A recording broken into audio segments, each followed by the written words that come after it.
You ever wake up to somebody and it's like they just a roommate? You know you love them, but it's almost like they're a roommate, not your soulmate.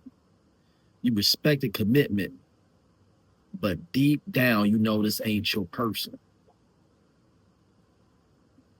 What do you do when you've met the right one after you said I do? It's deep, right? It's like a lot of people fall in love with the idea of marriage, right? Not the person. It's the idea of marriage, right? And the common story I see is that a lot of people rush into marriage due to kids, due to circumstances, or just trauma bonding. A lot of y'all are trauma bonding and y'all jump right into marriage, right? And then you're growing, but your partner isn't. You're growing, but your partner isn't. It's deep, right? And they don't try, they don't grow, they don't meet your emotional, spiritual, or mental needs. And now you feel stuck in a covenant with somebody who refused to meet you halfway. It's like marriage without compatibility. It becomes a contract of suffering. It becomes a contract of quiet suffering. One of y'all gonna be suffering throughout the whole ordeal. Added stress, easily irritated, always irritable, and y'all find yourself bumping heads over just the slightest, smallest, minor little things, right? Crazy. And all of a sudden, boom, here we go. You meet your person. You meet your person. Unexpected connection. They understand you. They listen. And they have a deep intellectual chemistry with you. End up caught up, right? Then look, you didn't plan for it. But that bond between y'all is undeniable. It's like y'all connecting on all types of different levels. Didn't mean for it to happen, but y'all connecting. It can be somebody at work, somebody you go and work out at the gym with, you might run into, y'all just have conversation, y'all find out y'all got stuff in common. You like, wow. And this can drive a person who's unhappy at home to go deep in thought and start fantasizing about what would life be like with this person that understands me, this person that I connect with so well. We just see eye to eye on everything. They mirror the version of yourself that you're becoming, but you still married. You still married, but this person is making you feel alive all over again. This person makes you feel brand new. You might happen to work with this person and you look forward to going to work just to see this person. You are happy to leave home from your spouse to go and see this person that you've met, and you find out this person is your person. And I'm going to drop a truth bomb on y'all.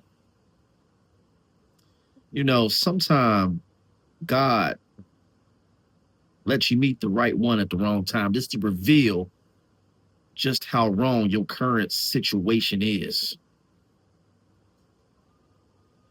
He will let you meet the right person at the wrong time just to reveal how wrong your current situation is. That's food for thought. Food for thought. And here's the dilemma. Is it temptation or truth? Is this temptation or truth? You know, loyalty to your vows versus alignment with your destiny. That's something to think about. Guilt, confusion, resentment, all this stuff is going around in your head.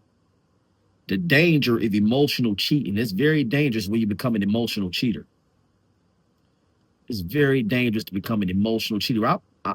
In my opinion, emotional cheating is more dangerous than physical cheating, because when you start emotional cheating, that means feelings are involved. Your heart is starting to follow. This person is starting to pull at your heartstrings. So now the heart is starting to follow. And then you start asking yourself, is this a test or is this my escape route? Is this a test or is this my escape route? Then you start thinking. In the Bible, it says, therefore what God has joined together, no other man, let no one separate. That means nobody, no man, no woman can come between what God has put together. But then you start to ask yourself, did God really join this? Or did trauma join this all? Did trauma bond and put this all together? But the fact that y'all was trauma bond and put all this stuff together, it's crazy, man. It's crazy. And you have to ask yourself, staying settled or walk away with integrity? Staying settled or do I walk away with integrity? You know, I don't recommend just ghosting your marriage.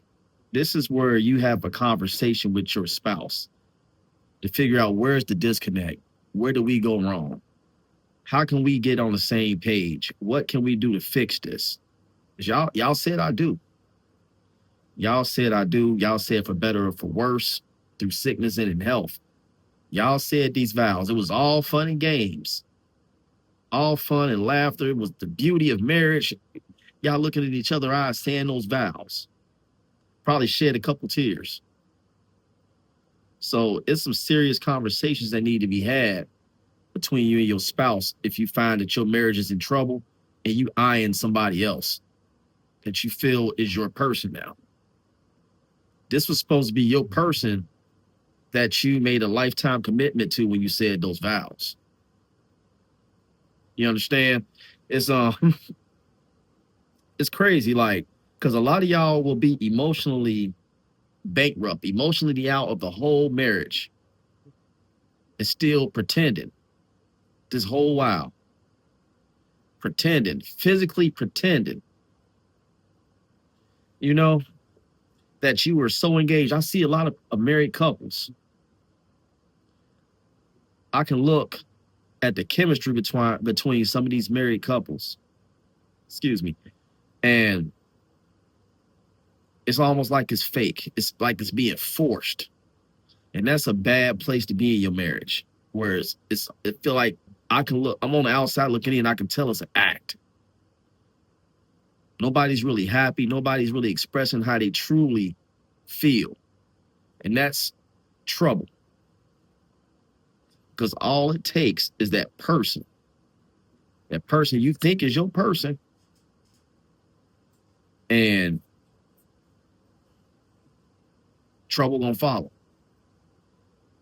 Trouble is gonna follow. It's a very dangerous line to be treading on, because it starts emotional, and you find yourself planning and plotting on how you can get to this person, how you can get to your person. It's a dangerous space to be in. And that's what I'm saying. It's some serious conversations that need to be had. It's some therapy that need to be sought, some spiritual counseling that need to be sought out. Separating from your spouse is not clarity. Marriage is a lot of work. Relationships are a lot of work. It's constant work every day, every week, every month, every year y'all put in is constant work. A lot of people will run out at the first sign of trouble. A lot of people will run out over the pettiness, over the pettiest little things. And you had your spouse looking like, well, damn, something this small. Did this person really love me? What was this marriage just for a show? Was this just for us to have a title? Some people love having a title, but they don't want the responsibility that comes with the title. People want to wear that, oh, my husband, my wife, this, but nobody wants to put the work in that comes with that title. And then some of y'all just pretending. Some of y'all were just pretending. I don't know what the reason was y'all followed through with a marriage. If y'all was unsure or you still had doubt or second thoughts. That's not the way to approach a marriage. Your heart to tell you if this is your person. And then, it comes back to my point. Some of y'all have met y'all person at the wrong time. You already said, I do. You probably got a couple kids. You probably got property together. Y'all invested a lot of finances, a lot of time, and you can't just walk away from that. I mean, you can, but it's going to be some very harsh repercussions behind that. The grass ain't always greener on the other side. That person you think is your person, y'all might connect while y'all in the talking phase, while y'all just talking, conversating. But you don't know that person until you actually live with them. You don't know this person's triggers. You're just looking at what life could be. Sometimes it might be the devil trying to tempt you. Sometimes it is God that's showing you, look, this is your person right here. This is what life could have been. And now you're over here unhappy. So, in my opinion, a lot of y'all owe y'all partners honesty. Honesty and plain, brutal truth, brutal honesty. Don't betray them. Your partner does not deserve betrayal. They deserve the utmost honest truth. You know what I'm saying? Then you probably need to set boundaries with that person you think is your person. Y'all might have to express yourself to each other and kind of just agree to keep this as a friendship at a distance. Like, you have to really set boundaries because this is a very dangerous game you can be playing. It's a very dangerous game. I've been there where things ain't going right in the relationship and boom, out comes this person. And y'all might have side conversations and you be like, dang. And you see y'all operating on the same frequency. You just start going head over heels. And you got to check yourself because you'll find yourself laying in bed next to your partner thinking about this person. Your mind just be on this person. You will find every which way to communicate with this person or find a reason just to have some kind of involvement with this person. Maybe that is your person, but you have to look at the fact that you are married. You don't want to put yourself and this other person in adultery. You know what I'm saying? It's a deep conversation, man. But I believe a lot of us need to have it because, we in the age of social media now where a lot of people are on these digital platforms and you're meeting people, you networking, and you get to know people. And all of a sudden you see that you and this person y'all click. Y'all click. And maybe you and your spouse at home just ain't clicking. You've outgrown this person or y'all just ain't seeing eye to eye on certain things. And here comes this nice, beautiful woman, or here comes this nice, handsome man. And you're like, damn, I'm clicking. We clicking. Then y'all start having side conversations and y'all can relate to each other. And this person is listening to you. They understand you. But your spouse at home just don't understand you. It's like they don't listen. They neglect how you feel. But this person, they understand everything. They got the answers for everything, or they just listen. Sometimes they don't offer no answers. They just listen. And that's sometimes it's all we need is somebody just to listen. And that spouse at home might not be listening. They just don't listen. They have no regard. But here it is, this person that have all the respect, all regards for you, that want the best for you. And then you see it's genuine, and you start leaning over there. You start finding yourself relying on that outsider when your husband or your wife should be the only one. You know, in the vows it says forsake all others. You know what I'm saying? So when you do this, you allow this outsider in that's listening, and they understand, and they can relate to you. You can relate to them. And you find yourself confiding in that person, and that person find himself confiding in you. It's a very dangerous game. Your marriage is at risk now. Your marriage is at risk. And don't let it be kids involved. Your whole family will be at risk then. It's crazy, you know. The real question is, well, I don't know.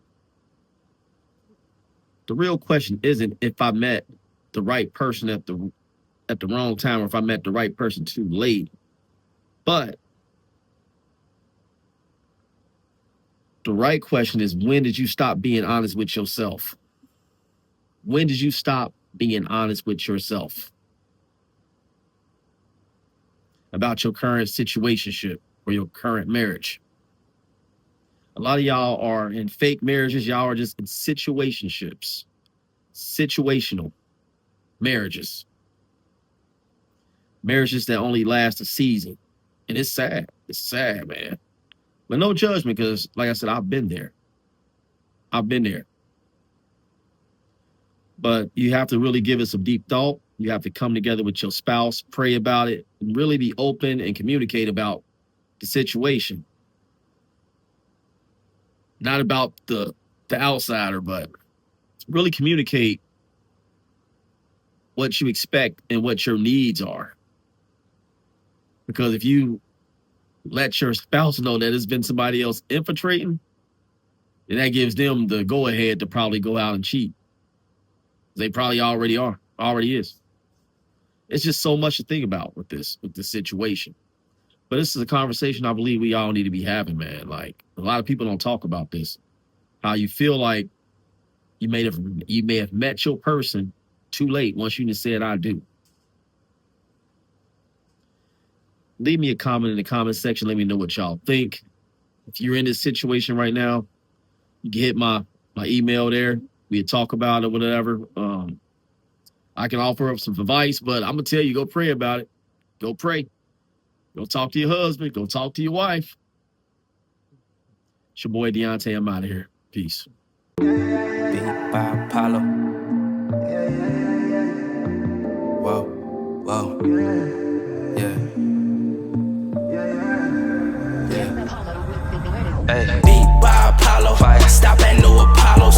Cop a Henny sour and I'm puffing Jack sour. Yeah, I feel a black power. Yeah, this time it's really ours. It's time to get the bag. Yeah, it's time to